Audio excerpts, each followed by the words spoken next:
Ya, selamat malam sahabat keluarga. Kembali bertemu dengan kita dari Family Verse Indonesia. Dan hari ini seperti biasa setiap hari Kamis jam 7 malam kami live dan kita membahas topik-topik seputar relasi, topik-topik seputar parenting dan juga pernikahan. Dan tepat hari ini kita akan bahas satu topik yang menarik nih, soal relasi bersama dengan pasangan. Saya percaya sahabat keluarga pasti pernah dengar satu teori soal bahasa kasih ya. Bahasa kasih itu satu teori yang diungkapkan oleh seorang penulis, ditulis dalam sebuah buku namanya Gary Chapman. Jadi dia nulis satu buku dan dia memaparkan di dalam buku itu bahwa penting banget nih buat kita itu memahami bahasa kasih. Dan di dalam konteks hari ini kita bakal bahas masalah bahasa kasih kita dengan pasangan. Siapa sih yang gak kepengen punya relasi yang bahagia, punya relasi yang di dalamnya kasih itu bukan cuma sekedar terekspresikan, tapi terekspresikan dengan benar dan juga diterima dengan benar. Siapa sih yang gak kepengen ketika kita menjalani relasi, tong kasih yang kita miliki itu diisi penuh gitu ya. Kan kalau tong kasihnya itu diisi penuh maka akan meluber keluar, dan ketika meluber keluar itu kita juga bisa mengasihi orang lain. Nah, hari ini kita bakal ngobrol bersama dengan Alan yang akan nemenin saya hari ini sambil kita coba tanya-tanya Alan juga soal pengalaman dia terkait dengan bahasa kasih bersama dengan pasangan. Tapi saya mau sapa dulu nih sahabat keluarga yang udah join. Selamat malam semuanya. Gimana kabar kalian? Senang banget hari ini bisa ketemu lagi di dalam live Instagram bersama dengan Family Verse Indonesia. Bersyukur kita kondisinya udah jauh lebih baik ya di masa-masa pandemi ini. Dari yang tadinya PPKM level 4, sekarang levelnya udah makin turun. Mall udah dibuka, bioskop juga udah mulai dibuka di beberapa kota tentunya. Kemudian di antara kita juga mungkin sudah mulai ngantor lagi, sekolah lagi dicoba untuk uji coba sekolah offline dan lain sebagainya. Tetapi yang paling penting adalah tetap jaga kesehatan. Bukan cuma sekedar jaga kesehatan fisik, tapi juga harus menjaga kesehatan mental. Nah, salah satu cara menjaga kesehatan mental itu adalah dengan kita mengekspresikan kasih dan merasakan kasih lewat bahasa kasih. Halo D_Borkal, selamat malam, senang banget bisa join di dalam kesempatan malam hari ini. Oke, kita langsung invite Alan aja buat join bersama dengan kita. Kalau ada di antara sahabat keluarga yang pengen ikutan nimbrung nih ya, buat ngobrol bersama dengan saya dan juga Alan, boleh juga. Kalian tinggal join request, nanti kita bakal invite kalian buat join bersama-sama dengan kita malam hari ini. Tapi saya invite Alan dulu ya, buat join bersama dengan kita malam hari ini. Yang seru nih, karena acap kali masalah bahasa kasih ini jadi satu masalah yang terjadi di dalam relasi ya. Halo, hai Alan, selamat malam. Malam. Gimana, aman hari ini? Aman, aman tapi ya melelahkan, tapi ya seperti biasa lah ya, penuh dengan ups and downs, tapi itu yang menandakan kita hidup. Asik. Asik, bener. Kalau nggak up and down tuh nggak berasa hidupnya ya. Iya, flat. Bener. Oke. Hari ini kita bakal ngomongin bahasa kasih nih ya, untuk sahabat keluarga, karena ini satu topik yang menarik nih. Dan cukup banyak juga menjadi sebuah beberapa orang bahkan kayak kepengen ngisi tes bahasa kasih, pengen tahu bahasa kasihnya apa dan bahasa kasihnya pasangannya tuh apa. Kalau menurut kamu sendiri bahasa kasih itu apa sih, Len? Kalau boleh didefinisikan dengan bahasanya Alan, bahasa kasih itu apa sih? Bahasa kasih sih kalau menurut aku, bahasa kasih atau bahasa cinta, menurut aku sih sebenarnya as simple as cara kita berkomunikasi kan gitu ya. Kenapa disebutnya bahasa? Karena itu salah satu metode yang digunakan untuk kita berkomunikasi dengan siapa, bukan cuma dengan pasangan, tapi sebenarnya kalau ngomongin bahasa cinta atau bahasa kasih itu sendiri, itu menjadi bahasa kita saat berelasi dengan siapapun. Jadi misalnya kayak aku berkomunikasi atau berelasi dengan Pak Endi, aku berelasi dengan pasanganku, aku berelasi dengan orang tuaku, bahasaku tuh sama, bahasa cintaku tuh sama. Misalnya aku lebih suka dikasih hadiah misalnya gitu ya. Nah itu tuh bahasanya tuh selalu sama antara aku dengan Pak Endi, aku dengan suamiku, aku dengan orang tuaku gitu ya. Jadi kalau dibilang bahasa cinta itu apa? Bahasa cinta itu sebenarnya adalah ekspresi yang kita nyatakan, tapi juga suatu apa ya namanya, ekspektasi selain ekspresi, tapi juga ekspektasi yang kita harapkan gitu ya dari apa yang orang lain perlakukan kepada kita gitu. Jadi intinya itu sih Pak, itu salah satu cara kita berkomunikasi dalam relasi dengan siapapun gitu. Oke, jadi kalau mau disederhanain, bahasa kasih itu adalah cara kita mengekspresikan bagaimana kita mengasihi orang lain. Sisi yang lain adalah cara kita juga menerima kasih atau merasa dikasihi oleh orang Betul. lain gitu kan ya. Oke, bahasa kasih itu kan ada banyak tuh, ada berapa? 5 ya? 5. Betul? Apa aja? 5, wah nih ujian. Ini Ujian. nggak struktural ya, nggak, maksudnya nggak yang 1, 2, 3, 4, 5 itu pasti yang mana duluan nomor satu, tapi urutannya itu bisa ngacak. Jadi ada 5 itu, 5 yang pertama itu bahasa cinta yang pertama adalah kata-kata peneguhan, atau kalau misal bilang kata-kata afirmasi. Kata-kata peneguhan seperti apa? Misalnya ada orang yang lebih cenderung merasa dirinya tuh sangat disayangi, dicintai, diakui ketika kita mengucapkan hal-hal yang mengapresiasi kehadiran dia ataupun mengapresiasi perilaku, tindakan gitu ya, perbuatan dia. Misalnya ketika misalnya ada orang yang berinisiatif menolong kita, misalnya kita mau makan di suatu tempat, dia narikin kursi, terus kita bilang, makasih ya, baik banget, perhatian banget. Nah itu dia akan merasa sangat senang tuh ya. Nah itu bahasa kasihnya tuh adalah kata-kata peneguhan. Nah, yang kedua itu adalah waktu berkualitas. Waktu berkualitas itu kita bisa beraktivitas ngapain aja dengan orang tersebut. Mungkin bukan nggak harus kayak liburan atau apa, tapi istilahnya ya misal ngeteh bareng atau misalnya apa sih namanya, duduk bareng. Kadang-kadang kalau aku sama suamiku dulu tuh main ini ludo di HP tuh. Ludo. Jadi kita berdua tanding tuh ya, gitu. Atau main bingo gitu kan. Nah itu yang kedua itu adalah quality time gitu. Jadi bahasa kasih adalah ketika dia dapat menikmati dan menjalani waktu barengan gitu ya. Cuma jangan sampai salah nih, dipikirnya, oh aku sama pasanganku duduk bareng kok, kita duduk lama-lama barengan kok, apa namanya, samping-sampingan kok, berjam-jam, tapi dia tetap nggak seneng tuh, katanya dia bahasa cintanya apa, waktu berkualitas. Ya dipikirin dulu, jangan-jangan duduk barengannya tuh sambil satu sibuk main HP, yang satu baca koran gitu kan.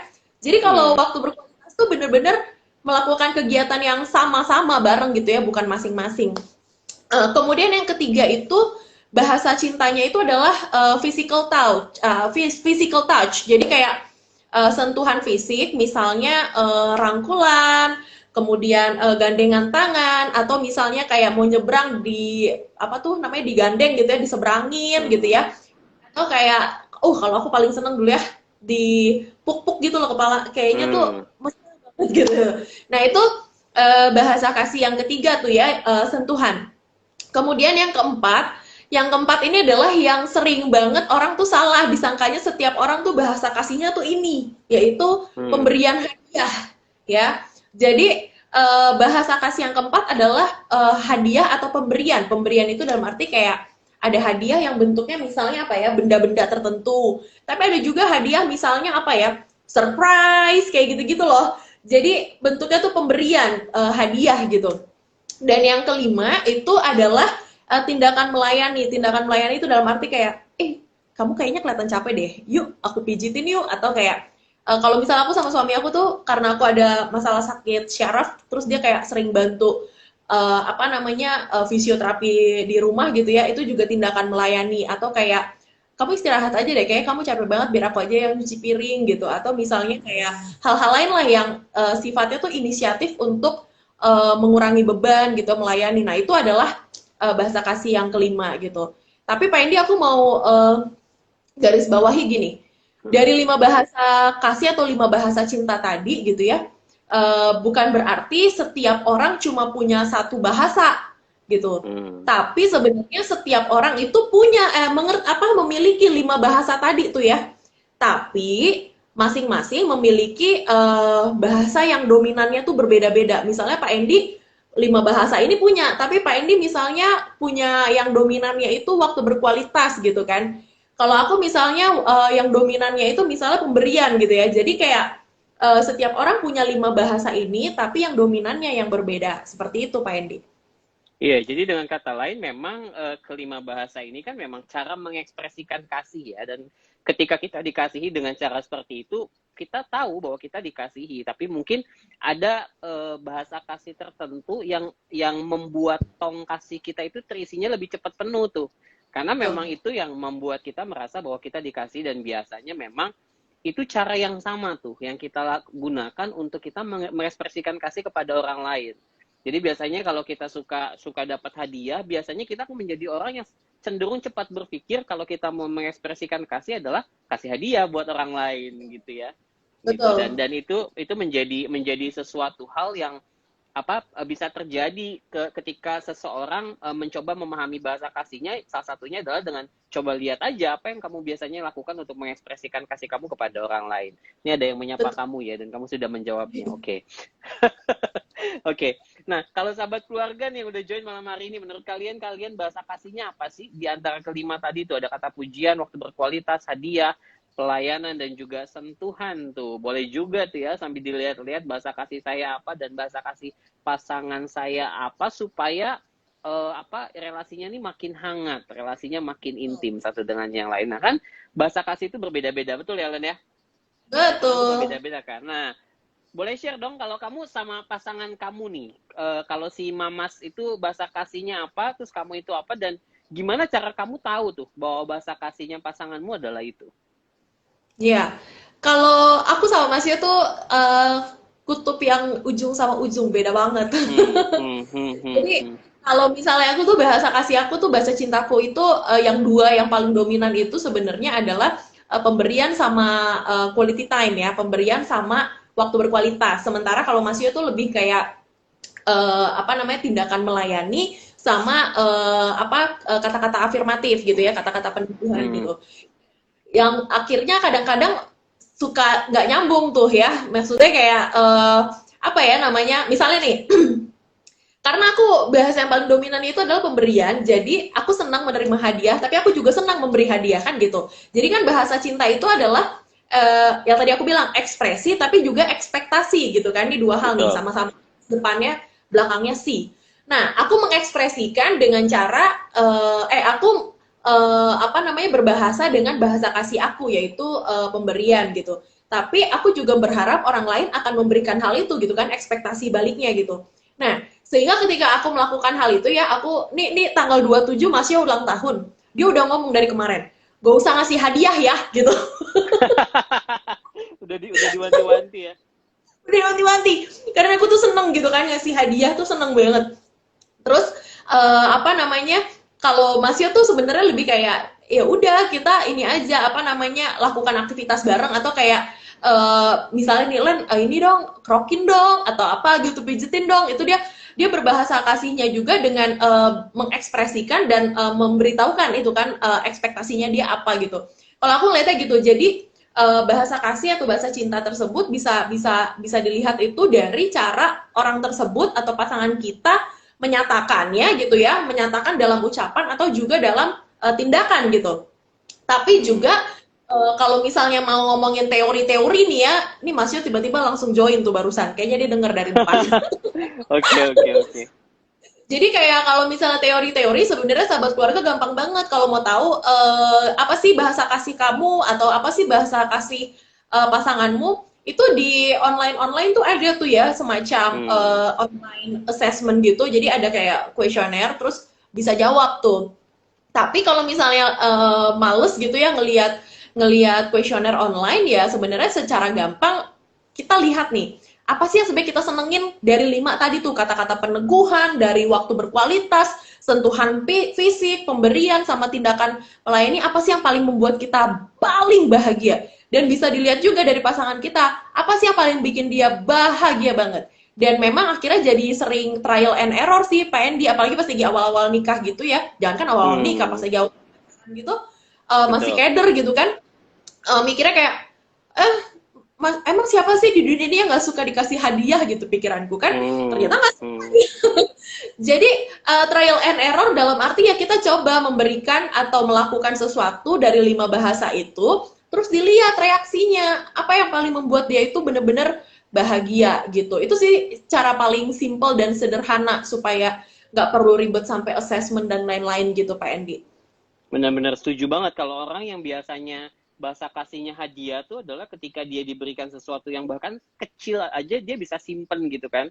Dia bisa simpen itu baik-baik, kemudian kayak Tiket orang bioskop yang coba dulu betul dikumpulin.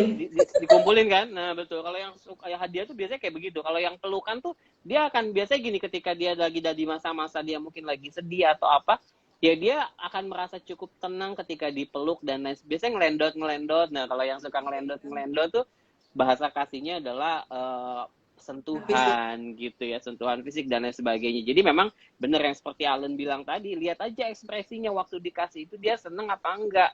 Dan sisi yang lain kita nggak boleh baper juga kalau bahasa kasih kita adalah hadiah tapi pasangan kita nggak terlalu seneng dikasih hadiah, nggak juga kemudian kita bilang wah jangan-jangan dia nggak cinta sama aku nih, jangan-jangan dia nggak menghargai, apalagi nyari hadiahnya susah ya Len ya, susah harus pesen-pesen ya kan, just tip dan lain sebagainya misalnya, apalagi beliin yang limited kan, waduh udah effortnya gede terus tiba-tiba dikasih cuman Oh ya gitu. lain kali nggak usah kasih kayak beginian lah, waduh ya. Padahal mungkin dia tahu dia dikasih, tapi itu bukan bahasa kasihnya.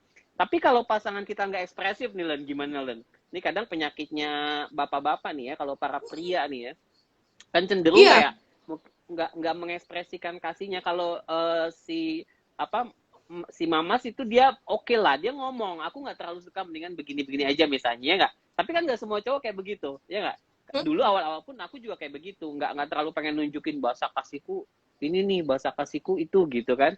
Gimana nih kalau yang nggak ekspresif nih, dia nggak nunjukin, disentuh dingin aja, dikasih hadiah dia dingin aja, dipuji juga dia dingin aja gitu, gimana tuh kalau kayak gitu? Kalau aku bilang yang tadi aku bilang di awal sebenarnya bisa tuh dengan cara ngetes satu-satu ya kan, trial and error gitu, ngetes oh pakai bahasa yang ini nyambung apa enggak, oh bahasa yang itu oh ini nggak nyambung berarti coba pakai yang ini deh gitu ya. Atau juga kalau aku sih mikirnya kayak kita kan bukan ini ya, bukan ahli telepati ya bisa membaca pikiran orang, jadi ya tanya aja. Kalau aku sih lebih kayak gitu ya, nanya mau apa nih, kayak tadi nih aku lagi buka Tokopedia, Mas ada mau ini nggak, mau titip pesan atau apa nggak. Jadi kalau daripada nanti kita tuh kayak apa ya, tebak-tebakan, kalau tadi trial and error nggak jelas penilaiannya, dia sebenarnya sukanya apa gitu ya, atau lima-limanya kok dia nggak ini banget sih, flat banget gitu ya, udah dikasih bentuk 5 ini kok kagak ada yang bikin dia sumringah gitu ya. Nah, itu bisa langsung ditanyain aja gitu, ditanyain dengan cara misalnya Mas, kamu sebenarnya senengnya apa sih? Kalau misalnya kayak gini gini gini gini, kamu seneng nggak? Kalau misalnya begini begitu, seneng apa enggak? Gitu. Jadi deh kalau misalnya pasangan kita yang nggak ekspresif, ya kita yang mesti berinisiatif untuk bertanya gitu ya, dengan cara-cara yang emang komunikatif, tapi juga nggak kayak orang diserang. Kok kamu nggak suka sih? Aku kasih hadiah gimana sih? Padahal aku udah belinya mahal-mahal loh, udah gini gitu. Nah itu mah makin makin menjadi-jadi dah tuh ya, siap-siap perang dunia ketujuh di rumah gitu kan. Jadi Betul. kalau menurut aku gitu Pak, trial and error dan bertanya gitu ya, jangan jangan takut untuk bertanya seperti itu. Ya, tadi ada yang komen juga tuh, ditanya aja langsung sama pasangannya. Tapi memang bener sih, kalau komunikasi kita baik bersama dengan pasangan, mungkin akan lebih mudah ya untuk kita ngobrol yang santai aja, nggak perlu juga kayak, oke kita hari ini akan tes bahasa kasih supaya saya bisa tahu, nggak perlu seformal itulah ya. Tapi kayak ya ditanya-tanya lewat obrolan singkat dan lain sebagainya kan demi kebaikan bersama juga. Siapa sih yang nggak kepengen cintanya bertumbuh dengan baik gitu ya. Nah, Nah, tapi kalau persoal, kenapa? enggak, lanjut Kenapa? lanjut. Oh enggak. Nah, tapi persoalannya adalah kalau kalau ada konflik nih, Len. Kalau ada konflik, seberapa efektif sih sebetulnya memahami bahasa kasih itu akan menolong kita tuh di dalam menyelesaikan konflik. Kamu pernah punya pengalaman nggak kayak gitu? Nah, justru menurut aku terkadang bahasa cinta itu jadi bumerang kalau dalam konflik. Misalnya gini, ini Hmm. kalau misalnya kita nggak apa sih namanya, tidak memanfaatkan dengan baik ya. Misalnya adalah ngomongin tentang kata-kata afirmatif tadi ya. Kita tahu nih pasangan kita tuh sangat suka dengan kata-kata tolong, terima kasih, pujian dan lain-lain gitu ya. Bahkan juga kata maaf gitu. Nah, ketika terjadi konflik di antara kita dengan pasangan gitu, terus terlalu mudah, oh pasangan kita ini nih bahasanya bahasa cinta, kata-kata peneguhan, ya udah minta maaf aja, yang penting dia diem gitu kan. Nah ini menurut aku bisa jadi bumerang karena sebenarnya kita tidak memahami dasar konflik itu sendiri apa gitu kan. Nah ada juga kayak Hmm. orang apa nih namanya, bahasa cintanya itu sentuhan fisik ketika konflik bla bla bla bla bla, terus yang ada dia main nyosor aja gitu ya, misalnya cium peluk atau apa, padahal itu tidak menyelesaikan masalah, akhirnya malah menghindari masalah, dan itu nggak sehat gitu Hmm. ya. Konflik itu justru sehat. Konflik itu kalau misalnya kita dapat mengelolanya dengan pasangan kita dengan baik gitu ya, itu justru bisa menjadi suatu kalau ngomongin level tadi kan Pak Endi di awal nih, kita lagi PPKM level berapa. Nah, kalau konflik dalam relasi dengan pasangan itu sebenarnya bisa membawa kita kepada level yang lebih baik gitu ya, lebih tinggi lagi gitu. Tabungan emosinya tadi atau kasih sayangnya itu juga bisa bertambah karena kita tahu oh ini konflik seperti ini berarti harus diatasinya dengan begini. Nah, itu kalau misalnya bahasa cintanya atau bahasa kasihnya tidak dimanfaatkan dengan baik ya, tapi malah dijadikan senjata. Sementara kalau misalnya dimanfaatkan dengan baik, itu akan sangat menolong. Misalnya gini, kita tahu nih kalau pasangan kita itu bahasa cintanya adalah waktu berkualitas gitu ya. Jadi ketika kita berkonflik dengan dia, kita luangkan waktu kita, kita tanya, oke yuk kita duduk bareng dulu. Sekarang Hmm. gini, konfliknya tuh apa sih? Persoalan awalnya tuh apa sih gitu ya? Ya kamu sih, aku lagi ngomong kayak gini gitu, bla bla bla, didengerin. Kalau misalnya kita tahu bahasa cintanya pasangan kita apa, kita lakukan itu dengan ketulusan, bukan cuma karena supaya dia diem gitu ya, bukan cuma untuk supaya menghindari konflik, itu bisa menjadi metode untuk manajemen konflik gitu. Tapi Konflik. kalau misalnya itu dijadikan untuk senjata untuk apa ya, biar dia diem gitu, nah itu bisa jadi bumerang karena suatu saat konfliknya akan muncul lagi dan itu nggak selesai-selesai gitu Pak Endi. Betul, betul. Wah, setuju banget tuh. Jadi memang bahasa cinta itu satu sisi ya akan sangat menolong kita di dalam, ya ketika kita memahami akan menolong kita di dalam menyelesaikan konflik, tapi sisi yang lain bisa jadi bumerang kalau kita pakai itu sebagai sebuah senjata untuk mengalihkan masalah yang sesungguhnya ya. Karena kita pikir, wah biarin aja lah dia marah, dia suka dipuji, aku puji-puji dikit juga pasti sembuh. Kalau lagi dia marah, tinggal dibeliin bakso satu mangkok juga dia senyum lagi misalnya ya. Padahal bakso satu mangkok nggak cukup, harus sama gerobak-gerobaknya. Oke. Benar nggak sahabat keluarga? Pernah nggak sahabat keluarga punya pengalaman yang kayak begitu tuh soal bahasa cinta, atau ada persoalan-persoalan lain yang sebetulnya bisa saja muncul ketika kita nggak memahami bahasa cinta dari pasangan kita, atau kalau seandainya bahasa cintanya berbeda banget nih, Len. Kalau berbeda banget, ada nggak hal-hal yang bisa dilakukan untuk menyiasati? Kan sebenarnya kita nggak perlu nyamain-nyamain juga kan ya. Misalnya jangan karena bahasa cintanya pasangan kita adalah sentuhan, kemudian kita nyamain-nyamain. Oke, saya juga harus menikmati bahasa cinta itu gitu. Tapi sisi yang lain kan memang kita harus mengekspresikan seperti itu. Gimana tuh caranya kalau kalau berbeda banget menyiasatinya tuh harus apa? Selain diomongin ya, selain ngobrol. Kalau menurut aku sebenarnya maksain diri kan nggak bagus ya. Kita bukan bahasa cintanya itu. Jadi kan tadi kita ngomong tuh ya bahwa bahasa cinta atau bahasa kasih itu kan ada dua. Yang satu adalah Hmm, ekspresi kita, yang satu pasti. lagi adalah ekspektasi kita gitu kan. Nah, yang perlu diadaptasi, yang kita perlu beradaptasi itu adalah dalam hal ekspresi gitu. Misalnya pasangan kita itu punya apa namanya, bahasa cinta yang berbeda dengan kita, maka kita perlu beradaptasi dalam arti gini. Kalau kenapa dipakai kata bahasa? Karena tadi kita bilang ya bahwa itu adalah suatu metode berkomunikasi kan seperti itu, dan bahasa itu adalah produk budaya tuh. Nah, sama dengan kita belajar bahasa Inggris, belajar bahasa Mandarin, belajar bahasa Belanda, kita butuh waktu untuk belajar karena itu akan menjadi Hmm. skill ya.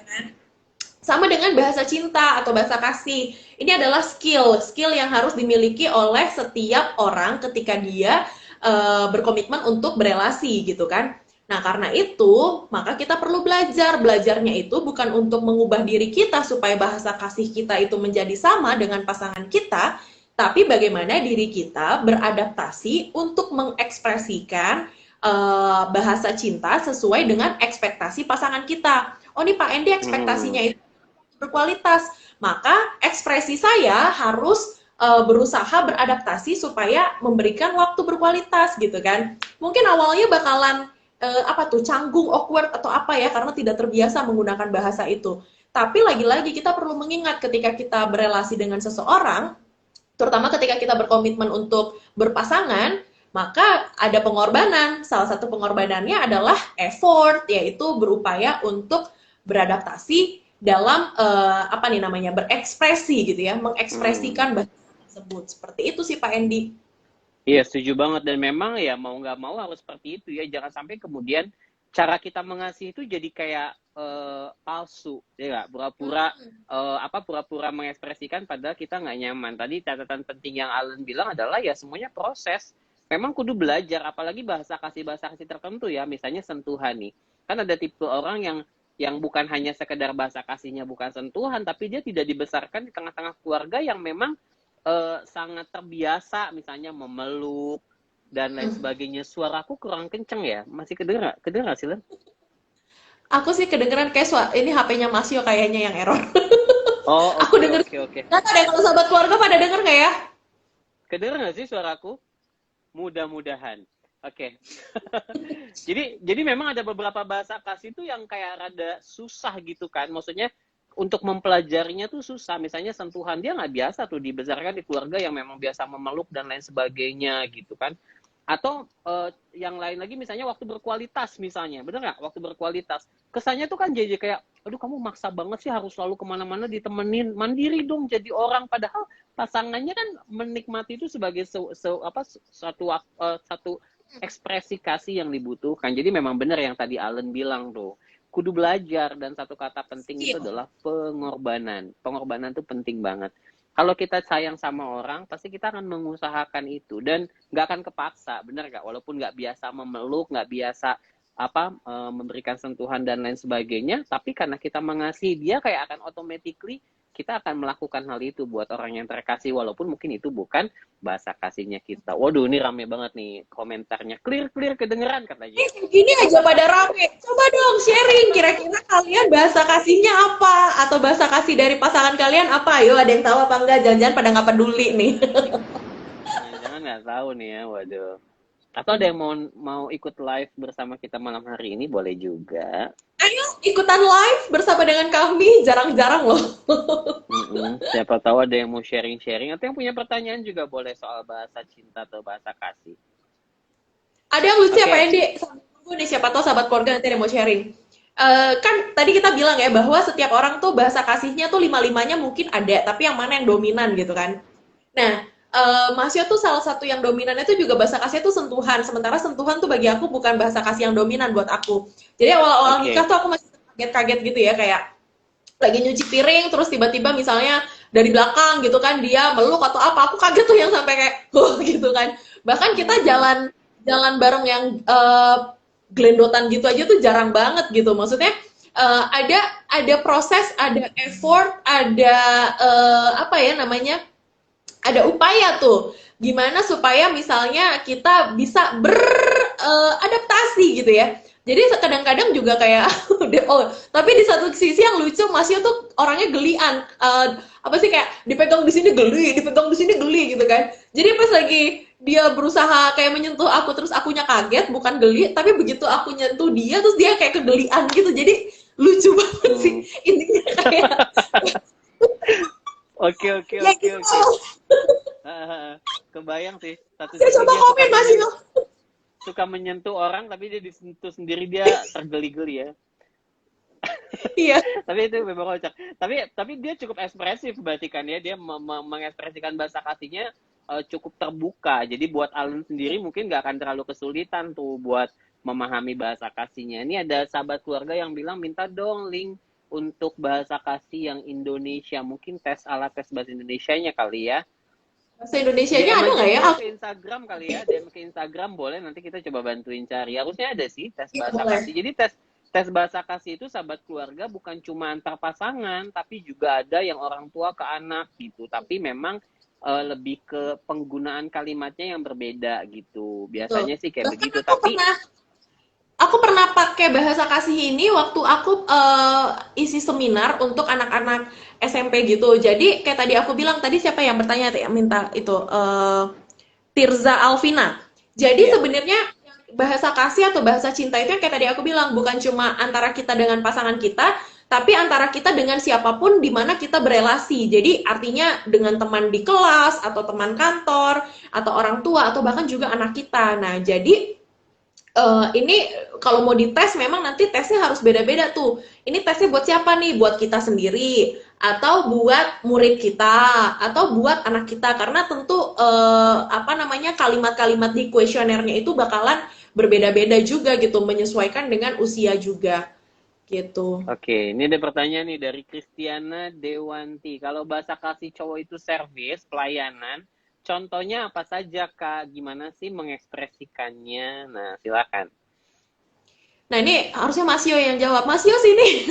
Jadi kalau misalnya ngomongin tindakan service atau tindakan melayani itu contohnya kayak misalnya nih ya, misalnya udah suami istri ya, pulang kerja siapa nih misalnya Masio yang pulang kerja aku yang di rumah, ya udah nanya mau apa, mau kopi nggak gitu, atau mau minum apa nggak, atau kayak tadi nih aku nanya sama Masio karena tadi kan aku kan ke rumah sakit ya, jadi pulang kayak Mas aku males masak capek, kamu mau makan apa, yuk pesenin yuk. Jadi kita offering gitu ya, menawarkan gitu kan, menawarkan sesuatu yang membuat dia nyaman, untuk membuat dia merasa comfort.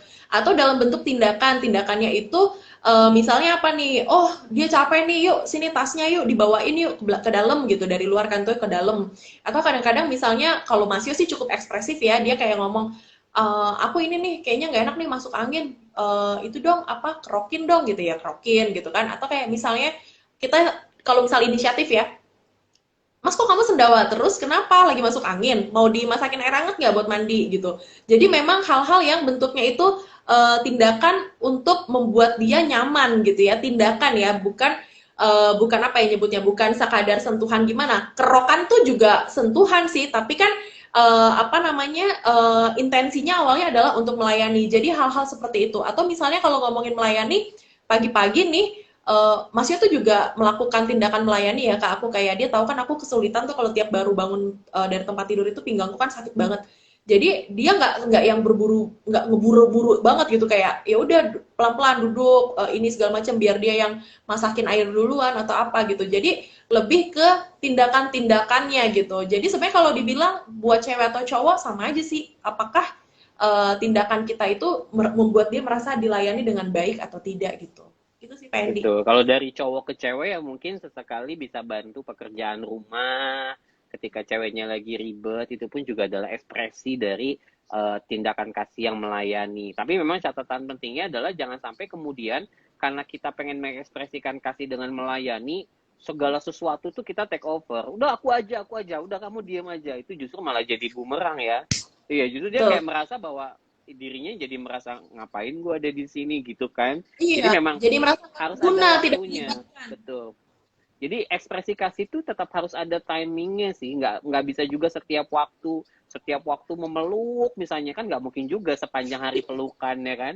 Tapi kan ada waktunya dan biasanya memang kayak pelukan sendiri kan ketika dia lagi sedih, ketika dia lagi apa mungkin cara memeluknya pun akan berbeda dan orang yang ekspresi bahasa kasihnya itu adalah sentuhan dia akan tahu gitu loh bahwa itu adalah pelukan kasih atau memang lebih cuma sekedar ya udah yang penting dipeluk aja lah gitu. Jadi memang Betul. itu beberapa poin-poin penting yang perlu sahabat keluarga juga perhatikan. Oke deh, kita nggak berasa udah 30 menit, bahkan 34 menit nih udah mau habis. Jadi buat sahabat keluarga yang merasa bahwa live kami malam hari ini sangat menginspirasi, waduh, silakan kunjungi IGTV-nya kami, kita pasti akan posting di sana. Kalau ada yang mau tanya-tanya soal bahasa kasih juga jangan sungkan-sungkan. Kalau memang DM dan kita bisa jawab, kita pasti jawab. Atau kalau kalian mau belajar lewat banyak hal terkait dengan relasi dari quotes-quotes juga silahkan kunjungi saja Familyverse Indonesia gitu ya. Boleh ini kok boleh dipakai juga quotes-nya untuk bisa berbagi bersama dengan pasangan atau bersama dengan orang lain. Oke, Lan, di bagian akhir mungkin kamu boleh kasih pesan-pesan penutup buat sahabat keluarga malam hari ini. Silakan. Ya, aku mau ingetin buat kita semua bahwa bahasa cinta atau bahasa kasih itu adalah salah satu metode berkomunikasi kita gitu ya. Jadi kayak itu akan ini Masnya komennya bikin aku buyar memang nih seperti Jangan berhenti live-nya kakak. Dia seneng kayaknya namanya ini sahabat disebut-sebut keluarga ini terus. suami aku. Dia seneng namanya disebut-sebut mulu katanya. Ya, jadi kalau untuk closing statements dari aku mau ngingetin bahwa bahasa cinta itu adalah dua hal ya, ekspresi dan ekspektasi gitu ya. Ekspresi dalam arti kita mengekspresikan bahasa cinta kita apa, tapi juga kita mengekspresikan bahasa cinta untuk pasangan kita. Misalnya bahasa cinta kita pemberian, kemudian pasangan kita itu bahasa cintanya adalah tindakan melayani. Pada waktu tertentu, timing tertentu, kita mengekspresikan bahasa cinta kita. Mas, aku kepengen dong dibeliin ini, aku seneng deh kalau kamu beliin ini. Tapi di satu sisi, kita juga bisa mengekspresikan bahasa cinta pasangan kita. Contohnya, kalau tadi tindakan melayani, kayaknya kamu capek deh. Kamu mau dimasakin air hangat buat mandi gitu. Nah, ekspresinya itu adalah dua bentuk antara bahasa cintaku dan bahasa cinta pasanganku gitu ya. Kemudian yang kedua adalah ekspektasi. Ekspektasi itu adalah ketika kita tadi ekspresi awalnya itu juga kita berharap ya, ekspektasi mengekspektasikan pasangan kita melakukan sesuatu buat kita. Kalau aku ingetnya kayak gini, Pak Endi, segala sesuatu yang ingin orang lain perbuat kepadamu, perbuatlah demikian gitu kan. Betul. Jadi kalau misalnya ekspresi kita bahwa kita mengharapkan orang lain memberikan kita bahasa cinta yang sesuai dengan kita, maka kita perlu mengekspresikannya terlebih dahulu seperti itu. Kemudian yang mau diingat lagi, bahasa cinta itu adalah skill sahabat keluarga. Jadi bukan cuma skill dalam bahasa Inggris, skill dalam bahasa Mandarin atau bahasa lain asing lainnya, bahasa cinta itu juga perlu dilatih supaya skill kita itu terasah sehingga dalam kehidupan kita, dalam sekolah kehidupan ini, apalagi dalam sekolah rumah tangga ini, skill itu dapat dimanfaatkan dengan sangat baik untuk berbagai macam ujian naik level tadi. Itu aja sih Pak Endi, ekspresi, ekspektasi, dan skill yang perlu Setuju kita banget. ingat. Jadi sahabat keluarga yang penting adalah jangan pernah sungkan untuk menggali, cari tahu bahasa kasihmu apa dan jangan pernah sungkan ungkapkan itu kepada pasanganmu karena ketika kamu tahu bahwa kamu dikasihi dan kamu merasa dikasihi, tong kasihmu jadi penuh, akhirnya kasihmu luber dan bisa dibagikan juga kemana-mana gitu ya. Termasuk pasanganmu pun akan merasakan.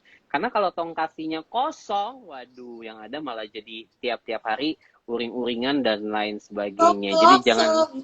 Betul. Bunyinya. Bukan kalau itu nyaring bunyinya, kalau ini uring-uringan ya. Oke deh. Jadi sahabat keluarga tetap bersemangat, cari tahu juga bahasa kasihnya pasanganmu. Kalau perlu pakai alat tes, boleh pakai alat tes. Tapi kalau merasa bahwa rada formal pakai alat tes, perhatiin aja kapan dia tersenyum sumringah dan berbinar-binar ketika kamu menyatakan bahasa kasih kepada dia. Oke, thank you Alan buat malam hari ini. Thank you sahabat keluarga. Selamat malam semuanya. Selamat menikmati waktu bersama dengan keluarga. Jangan lupa link, Bye. Kak. Kamu DM Instagram ya. Biar kita Besok juga ya. lupa. DM ya. Kita besok cari ya. dulu. Thank you. Oke. Bye-bye.